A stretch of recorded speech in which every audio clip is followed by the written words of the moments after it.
दोस्तों नमस्कार। आज इस वीडियो में आप सभी का स्वागत है। जैसा कि आप सभी जानते हैं कि यह समय मतदान का चल रहा है और कई स्टेट्स में और कई ज़िलों में मतदान संपन्न कराए जा चुके हैं। और मतदान करने के बाद में एक जो सबसे ज़रूरी काम होता है वो होता है वोटों की काउंटिंग करना। जो पुराने लोग हैं, जो पहले मतदान की ड्यूटी कर चुके हैं, चुनाव की ड्यूटी कर चुके हैं, उन लोगों को जानकारी होगी कि काउंटिंग कैसे की जाती है। कुछ नए लोगों ने पहली बार 2024 के चुनाव को कराया है और उन लोगों के मन में भी ये प्रश्न उठ रहा होगा कि वोटों की काउंटिंग कैसे होती है। तो आज की इस वीडियो में वोटों की काउंटिंग के बारे में आपको जानकारी दी जाएगी और कुछ प्रश्नों के जवाब जो आपके मन में उठ रहे होंगे उनके जवाब भी देने की कोशिश की जाएगी। आशा करता हूँ कि ये वीडियो आपको पसंद आएगी। जैसे कि आप जानते हैं कि आम चुनाव 2024 के संपन्न वोटों की गिनती 4 मई 2024 को सुबह 8 बजे आरंभ होगी। उससे पहले एक या दो ट्रेनिंग भी होगी जिसमें बताया जा चुका होगा कि हमें वोटों की गिनती कैसे करनी है। और यह जो 2024 के जो ये लोकसभा के चुनाव हैं, ये 10 राज्यों और एक केंद्र शासित प्रदेश में लोकसभा की जो कुल टोटल सीट हैं वो 543 सीटों पर मतदान चल रहा है।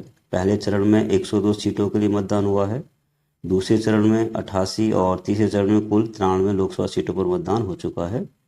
कुल मिलाकर अब तक देश की 283 लोकसभा सीटों पर मतदान संपन्न हो चुका है। अब बाकी 4 चरणों में कुल 260 सीटों पर मतदान होना है। इन मतदान में पारदर्शिता बढ़ाने और सिस्टम में मतदाताओं का विश्वास बढ़ाने के लिए 2013 में इलेक्शन कमीशन ने एक मशीन को प्रयोग किया गया जिसे voter verified paper audit trail या वीवी पैड सिस्टम जोड़ा गया। वीवीपैट प्रणाली उम्मीदवार के नाम और चुनाव चिन्ह वाली एक मुद्रित पेपर पर्ची उत्पन्न करती है। जैसे कि आपने देखा होगा चुनाव में या जो वोटर वोट डालने जाते हैं, जब कोई भी बैलेट यूनिट का बटन दबाता है तो बैलेट यूनिट का बटन दबाने पर जो वीवीपैट की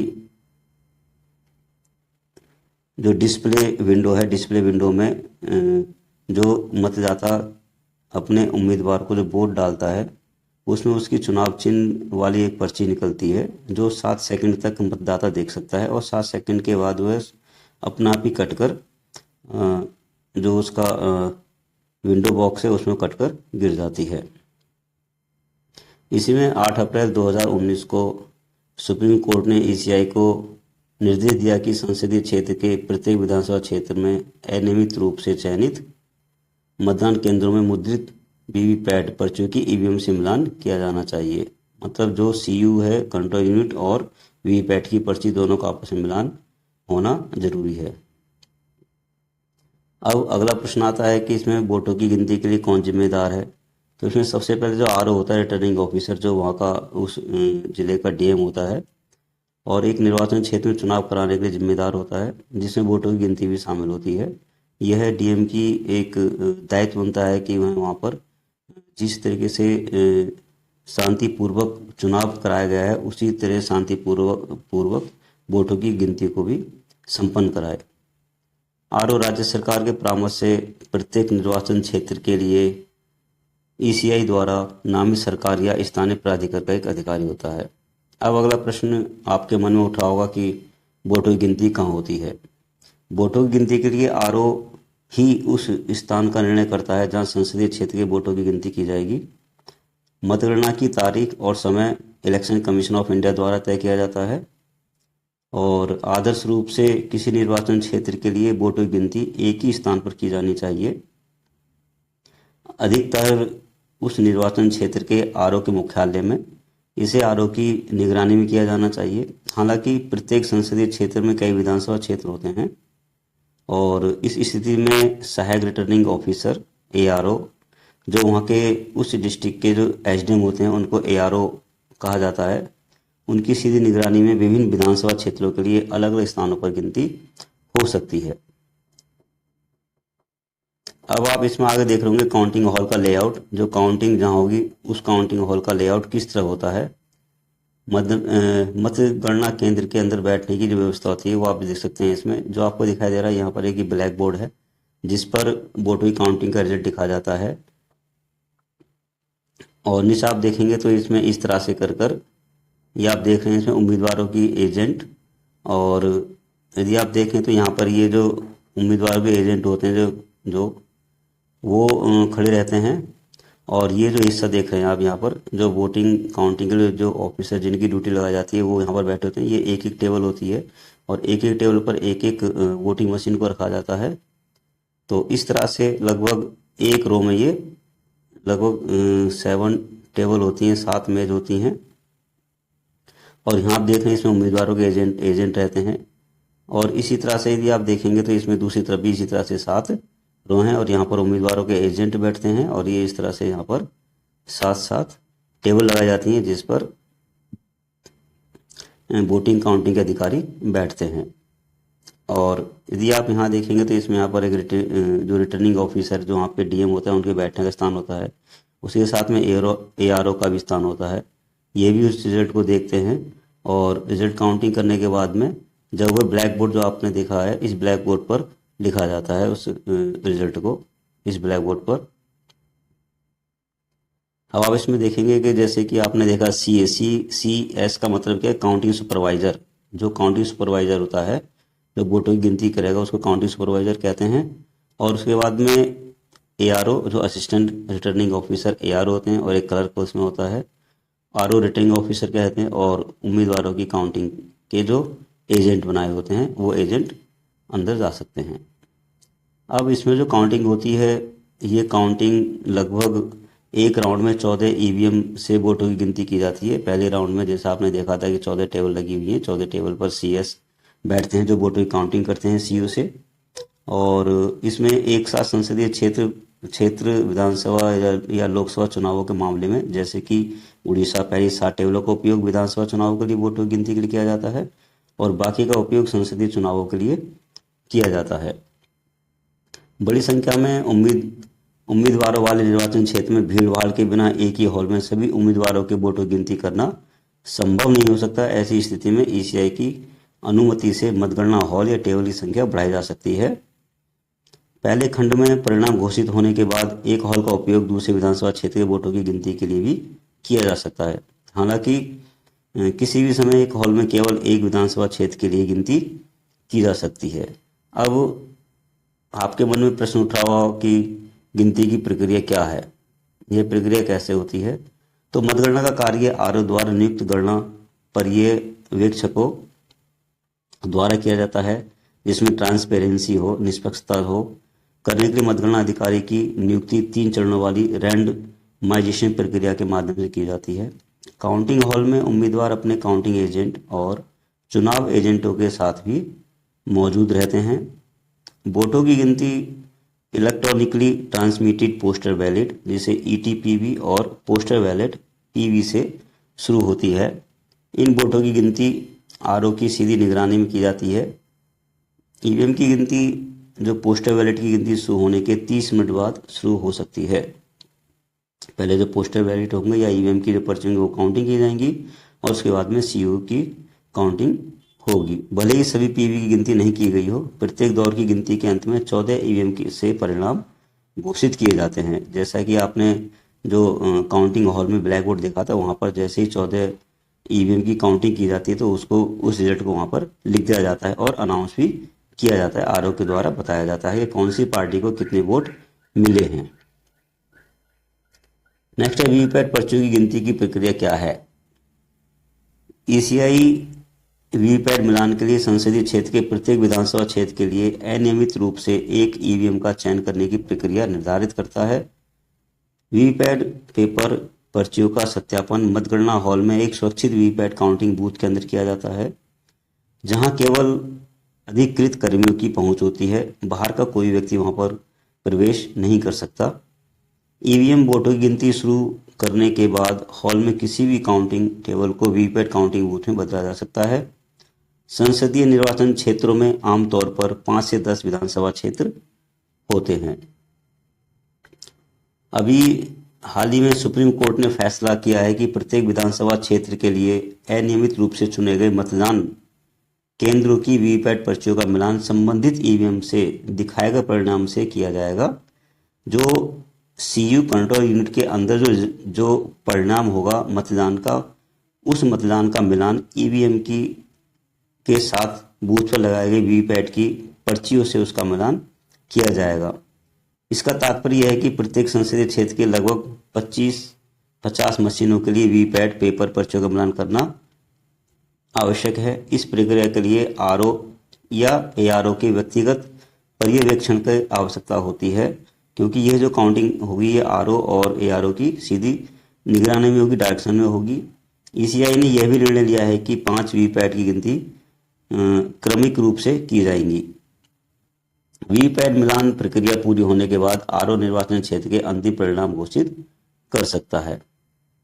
यदि वीवीपैट गिनती और ईवीएम परिणामों के बीच विसंगति होती है तो क्या होगा? ये भी एक बहुत महत्वपूर्ण प्रश्न है। यदि मान लीजिए जो वोटिंग अधिकारी है वहाँ पर जो काउंटिंग कर रहे हैं, काउंटिंग अधिकारी काउंटिंग कर रहे हैं अपने काउंटिंग बूथ में बैठकर, यदि वीवीपैट की गिनती और ईवीएम की गिनती में दोनों में डिफरेंसेस आता है तो ऐसी स्थिति में क्या होगा? ऐसी स्थिति में जो मुद्रित पेपर पर्चियों की निगरानी जो गिनती को अंतिम माना जाता है, ईसीआई ने स्पष्ट नहीं किया कि 5 वीवीपैट में से एक ही गिनती में विसंगति होने पर क्या आगे कोई कार्रवाई होगी, जैसे कि एक निर्वाचन क्षेत्र या विधानसभा क्षेत्र में सभी वीवीपैट की गिनती है।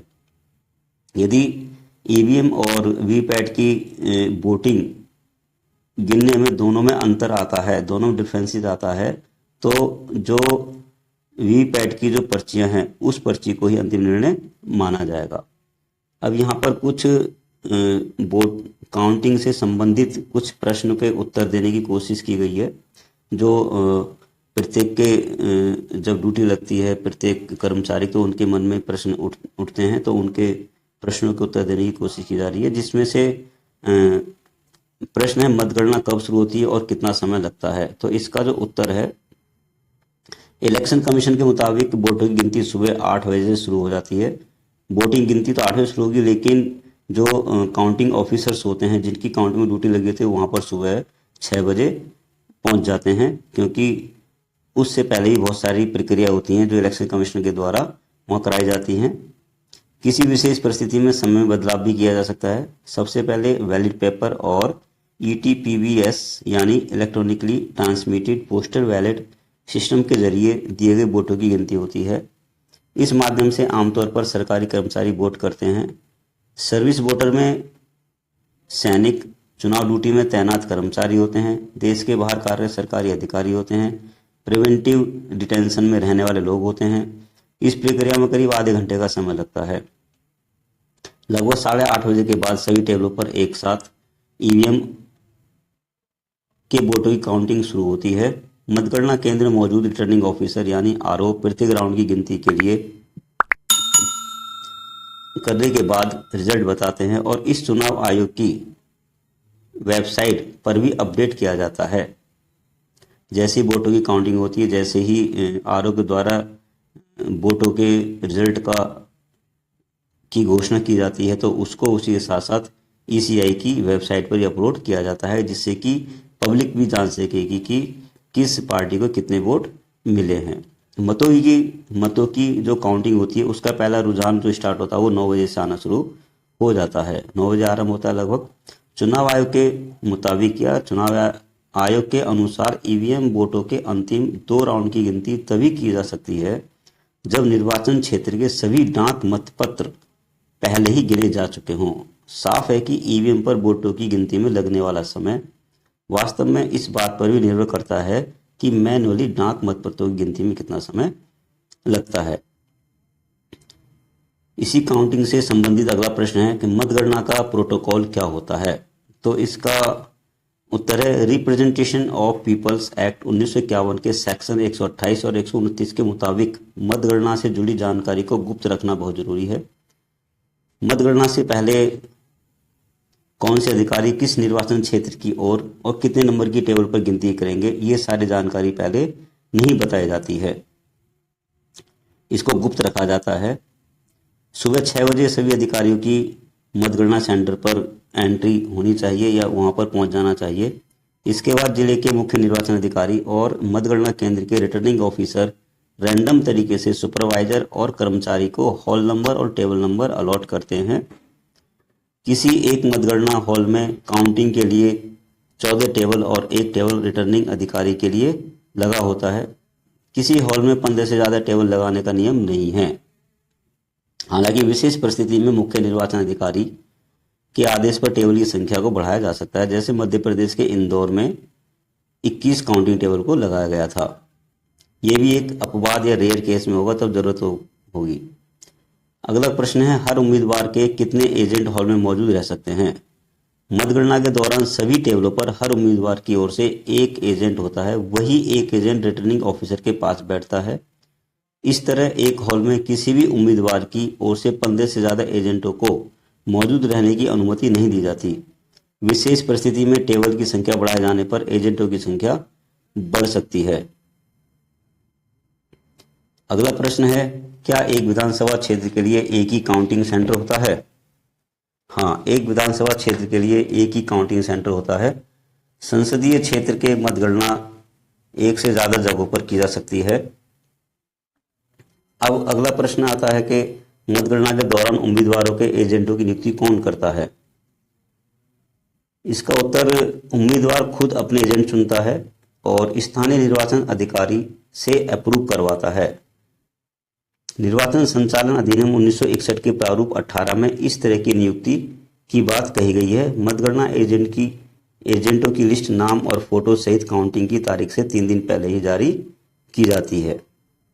मतगणना के दौरान हॉल के अंदर गड़बड़ी न हो, इसके लिए क्या नियम होते हैं?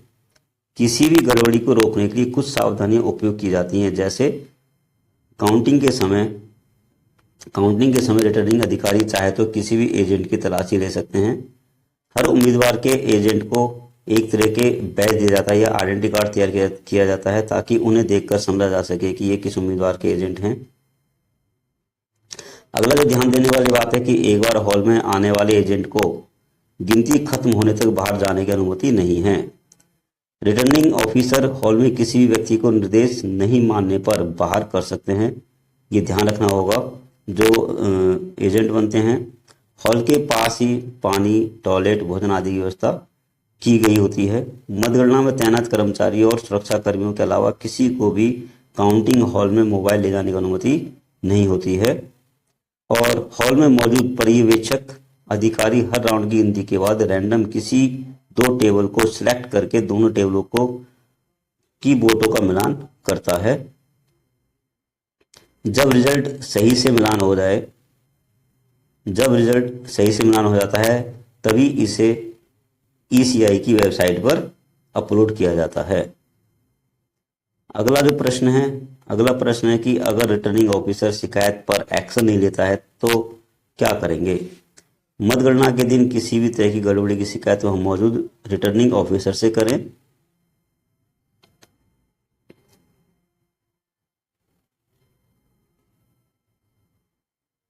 वह शिकायत पर एक्शन नहीं लेता है तो जिला निर्वाचन अधिकारी के पास इसकी शिकायत करें, या उससे फोन पर बात करें, या उसके बाद लिखित में उसकी शिकायत करें, या फिर उसको ईमेल के द्वारा भी हम इसकी शिकायत कर सकते हैं।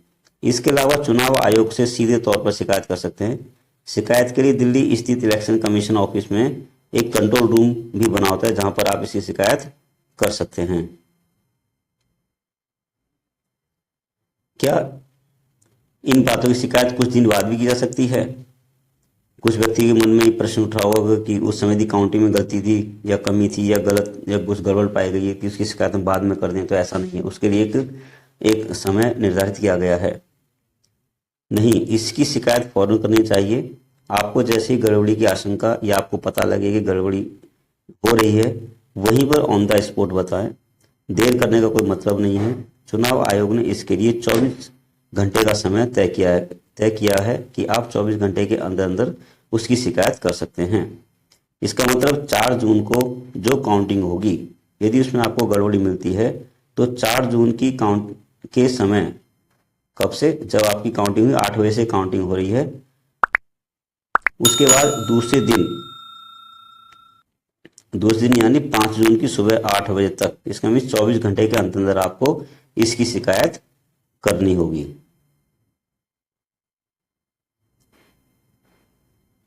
अगला प्रश्न है,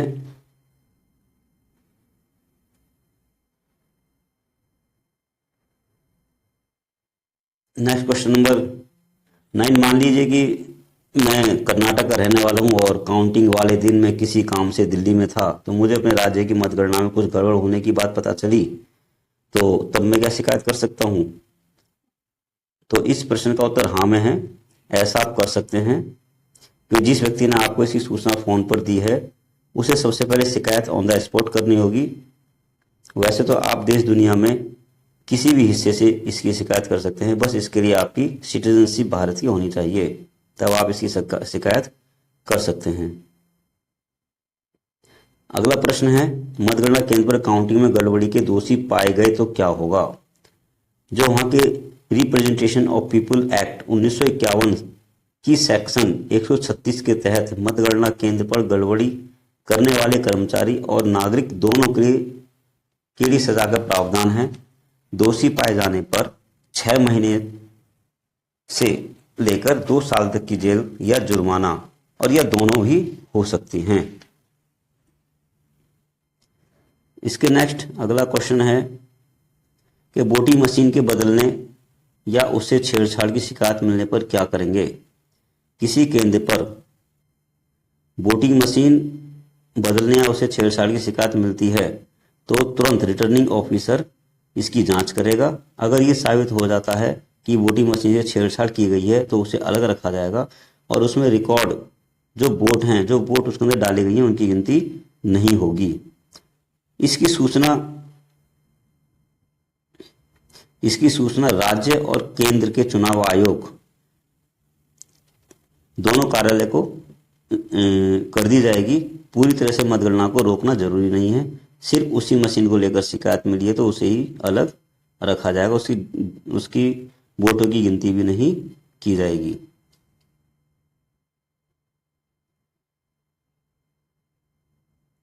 अब यदि आप इसमें देखेंगे तो एक तो आपने पहले एक डायग्राम देखा था जहाँ पर वोटिंग की काउंटिंग के लिए जो काउंटिंग बूथ बनाए गए थे, उसमें 14 टेबल लगाए गए थे और प्रत्येक टेबल को एक एक ईवीएम दी गई थी काउंटिंग करने के लिए।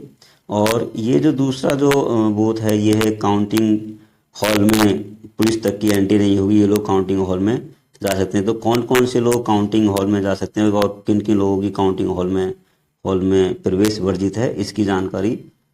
तो कौन कौन जा सकते हैं काउंटिंग हॉल में? नंबर 1, आपके काउंटिंग सुपरवाइजर और काउंटिंग असिस्टेंट आपके काउंटिंग हॉल में जा सकते हैं।